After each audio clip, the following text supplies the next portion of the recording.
Bien, bonjour Cécile. Vous êtes l'organisatrice du festival Ciné-Edison pour sa 10e année. Est-ce que vous pouvez vous présenter? Alors bonjour, effectivement je suis une des personnes qui organise le festival, mais je ne suis pas toute seule.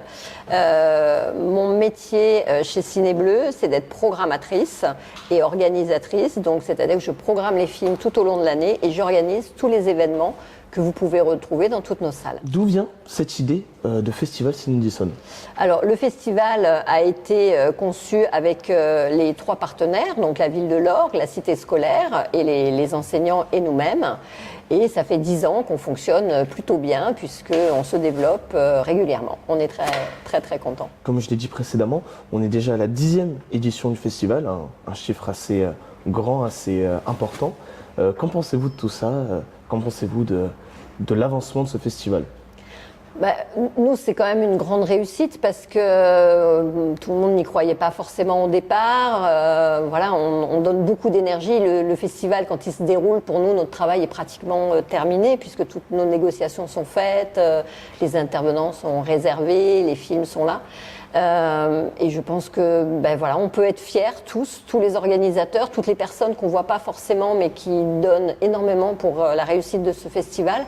Donc je pense qu'on peut être tous fiers de cette réussite et puis de voir une salle comme on vient de voir qui applaudit après une séance, pour nous c'est la plus belle des récompenses. Mais comment ça s'organise en général du coup un festival de cinéma? Alors un festival de cinéma, déjà il faut qu'on négocie les films puisqu'on veut impérativement que ça soit des avant-premières. Donc ça, c'est des négociations qui sont faites avec les distributeurs. Donc ça, c'est plutôt ma partie. Ensuite, le festival est organisé par le corps enseignant, par toutes les personnes qui gèrent les élèves, en fait.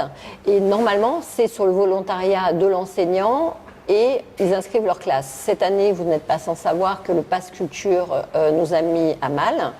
Donc il a fallu qu'en une nuit, on arrive à créer des passes culture pour pouvoir sauver le festival. Donc il faut vraiment remercier aussi tous les référents culturels et toutes les personnes qui ont bossé cette nuit-là, parce que sinon le festival n'existerait pas aujourd'hui. Il y a beaucoup d'élèves qui regardent les films, il y a également des élèves au jury, à la masterclass. Que pensez-vous du travail qu'apportent les élèves à la vie du festival?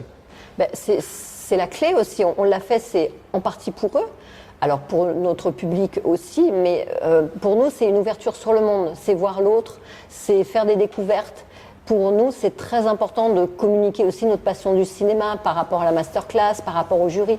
Ça apprend aussi d'autres métiers et d'autres conditions de travail. Est-ce que vous trouvez du coup que ces plateformes diminuent la pensée des jeunes d'aller au cinéma, d'aller voir sur un grand écran et de préférer leur petit écran de téléphone plutôt que ça? Alors, tout le rôle du festival, c'est quand on a vu un film sur grand écran, on voit quand même que c'est extrêmement différent. Et puis, il y a ce partage qu'on a avec ses collègues, avec les enseignants, de parler d'une œuvre et de faire du lien autour de la culture. Et pour nous, ça sera jamais remplaçable par une plateforme. Et être seul chez soi à regarder quelque chose. Vous avez organisé quelque chose pour permettre aux gens de venir au cinéma un peu plus souvent. Ça s'appelle la séance surprise, si j'ai bien compris. Et en quoi quand ça consiste? Quel est son but? Comment ça s'organise? Alors, ça s'appelle le coup de cœur surprise.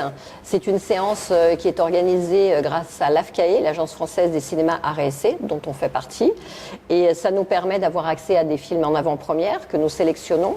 En général, on a 4 propositions et les spectateurs nous font confiance. Et on peut être fiers puisque sur une séance, on a été 7e France. Donc imaginez la ville de l'Orgue, 7e France sur une avant-première. C'est quand même énorme. Les gens viennent voir un film sans savoir ce que c'est. C'est vraiment une confiance entre nous, les exploitants, et la programmation que l'on a. Donc on les remercie infiniment de leur confiance. Merci beaucoup. Merci à vous. Passez une bonne journée.